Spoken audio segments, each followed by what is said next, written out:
Hi, everybody, and welcome to Dice Up the Classroom, Episode 1 for 2015. This begins the new series of my video tutorials on how you can bring a difference and change into your classroom using just a little bit of technology from iPad to Chromebook to cloud and much, much more.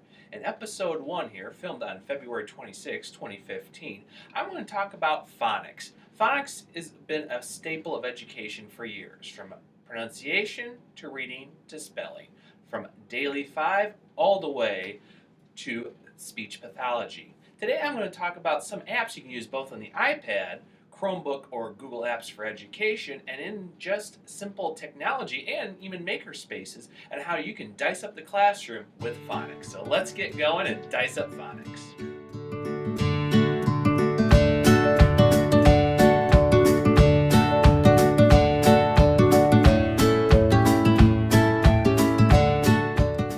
I've been working with iPads for almost 5 years. While I am diverse in other types of technology for one-to-one and two-to-one classrooms, iPads have always been the number one use for me. I've also used several different apps the last couple years with my students, both in early and later elementaries, that work great with phonics for both spelling, Daily 5, as well as reading work and other pronunciations. Today I'm going to talk about what ones you can use as an example on the iPad. The ones I will use today, of course, will be Stick Around, the sister app Explain Everything, Chatterpix by DuckDuckMoose, Singing Fingers, a very popular application that's been used on iPads for the last couple years in early elementary, and then I will be moving my way over to Google Apps for Education, both iPad, Chromebook, and other associations. So let's get going. So in Stick Around, I do a recording here where I can make several puzzles. One here is make a phonics puzzle. Pretty much once you've set your background, you actually do your different objects in this case, and then set in your words here. And then what you do is, of course, add a little bit of sound to each one of them. So in this case, since I'm talking about small, I will hit the recording. Sma, sma, sma. And of course, play it back.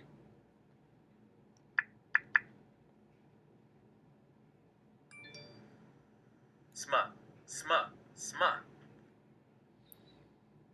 Color code it, and it's ready to go to the next one, which is tub. Ub, ub, ub.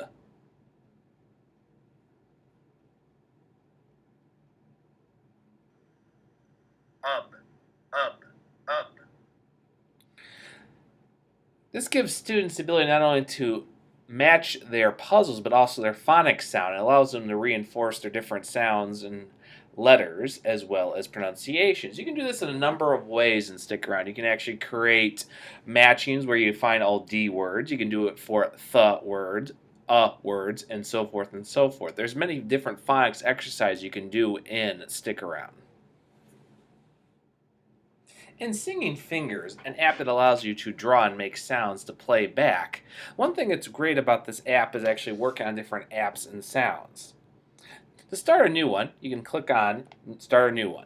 All you have to do is make sure you talk and move noise as you draw on the fingers. If you just try to do it while not talking, nothing will happen. However, if I talk as I am now and then draw, I will get the different colors and saved. And then, of course, I can play them back by moving my finger across the colors. As I am now, and then draw. A wonderful way is for students to actually work on their letters. The letter A says ah, or the letter A says A. The letter A says ah, says A.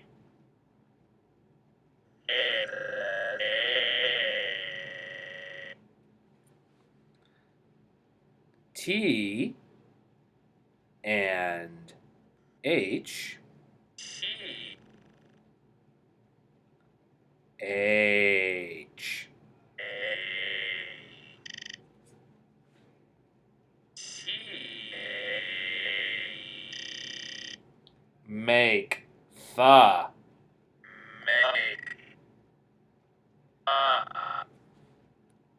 There are many ways you can go with singing fingers to make actual different phonics exercises for students. I give it a try and let them cut loose. Usually give them a sound to make or a different letter to use, and they will actually work wonders in phonics.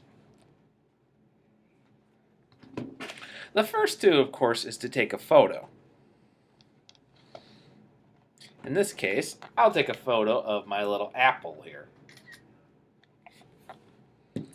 I'll draw my mouth on it. And then, of course, I will record. Apple. Apple. And then, of course, I can play it back.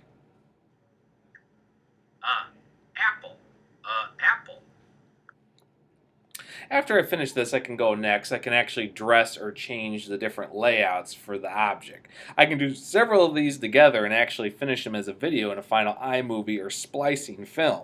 This way I can go over different letters and alphabets to make it a more enjoyable and presentation for students. Moving on over to universal apps that work both on iOS as well as Android features, I'm talking about Post-its Plus. Post-its Plus is a way to actually create digital Post-its that you can either create on universal boards or take several pictures of them and incorporate them into a Post-its board.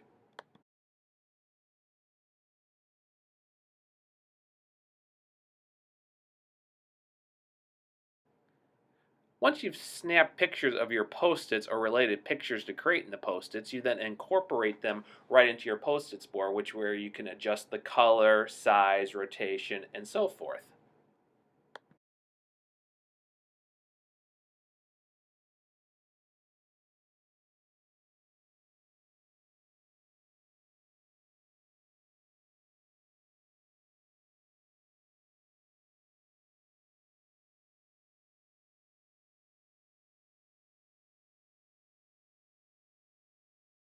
From there, once you have your boards assembled, you can annotate and create some post-it notes with letters, words, or spellings and create a type of matching game in which your students can then match the letters on their devices.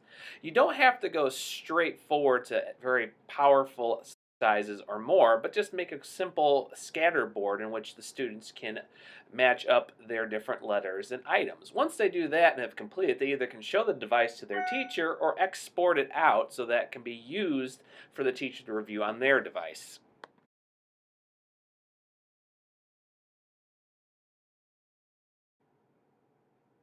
Another great universal app is PicCollage. PicCollage can be used on either iOS or Android devices, where students can snap a picture of an item in a room, or a teacher can also take certain items, and once they do that, give it to the students, to which they have to find anything from matching rhyming words to words associated with the picture. In this case, I took the picture of a limestone cone. From there, I then shared it with my students, and then they had to come up with various rhyming words that worked with the cone. Once that was finished, they would just put it in the share list saved to their devices, so that way I could check and see if they came up with a good set of rhyming words.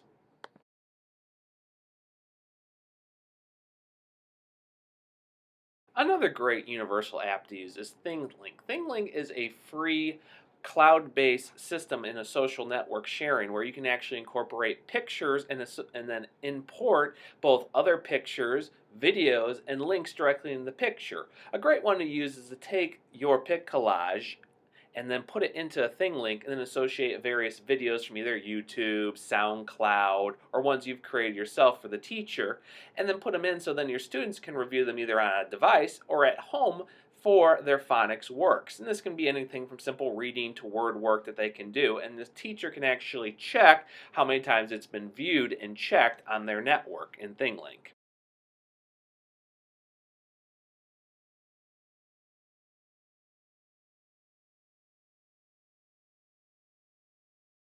And using augmented reality, Aurosma is a fantastic free app to also use for your phonics creation.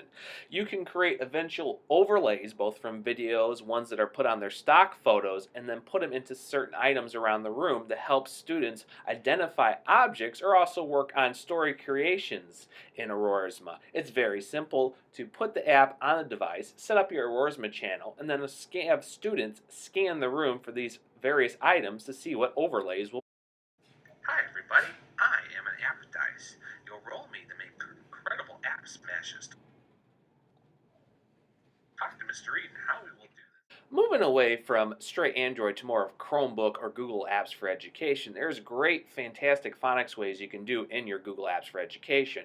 Take Google Docs, for example. You can open up a simple Google Docs, retitle it Phonics Exercise Word Work Daily 5, and then set up columns to which students can then put in their work as they want to work on their practice words or spelling. It can be done in Google Sheets or Google Forms, to which you can create a table in which you set up your phonics assignment and then share it directly with the class. This isn't a very difficult way, as Sheets and Forms sets up an instant template for teachers to use and set up for their students so they can read it on the cloud on any device and then put in their completed work assignments. The same can even be done in Google Slides, which is the PowerPoint version of Google Apps for Education.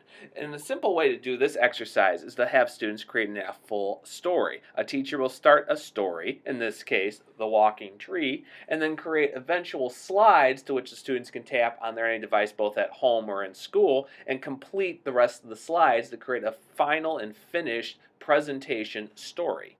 And Explain Everything by Morris Cook, the sister app to stick around, teachers can incorporate created writing assignments for students to work on handwriting styles and story creation and then record each one of their presentations. This isn't very difficult to do at all, as I use right here with my previous pic collage, where I create a writing tracing assignment for students to spell out their words and then of course do the pronunciations as they do their word work. The important thing is to remember is to make sure students are recording on their device and they have the microphone on regular recording and not mute, so this way it doesn't cause any problems or recording issues, so the teacher can follow the work as a screencast plays.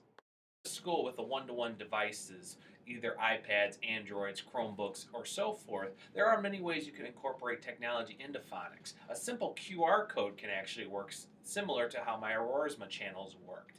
With QR codes, you can actually use QR Voice, QR Monkey, and many other QR creations to create a voice simulation system into which you can create pronunciation, spelling, or word matching games with taking your device and scanning it, and then having students either go on a scavenger hunt or find words that are associated with each of the pictures that they have just scanned.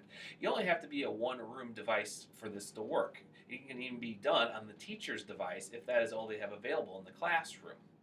Moving over to makerspaces, a wonderful device I love using with my students, especially in elementary, is the Makey Makey by Joy's Lab. Makey Makey is a wonderful device that works like an old-fashioned control pad that can be hooked up to any computer device, from mobile to desktop computers, and create one. The one I have found that works the best with the Makey Makey is with a program called SoundPlant. SoundPlant is available for free downloading with advanced features for payment both on iOS and Windows-based computers. There is currently not a based one here for a straight Google platform, but however, if you just have a one-room classroom or a desktop computer, it works just fine. Here's how it works. Once you've downloaded SoundPlant, you can do any sounds or that in an app such as GarageBand or Audacity and then incorporate it so it matches with each of the keyboards in the Makey Makey. Once you hook it up, you can put it to an animal, letter, or object and then have students try to find the corresponding animal with the corresponding sound on the keyboard. This is a fun and wonderful activity. It also works a little bit with a game education. These are just a few features you can use to really dice up phonics in your classroom for your students to help them with reading comprehension, speech, pathology, and much, much more. If there are any other questions, please look for me on my website or find me at Twitter. I hope you've enjoyed this the beginning of the Dice Up the Classroom vidcast, and that you'll join me next time as I talk about some other ways you can dice up the classroom and roll out learning. See everybody later.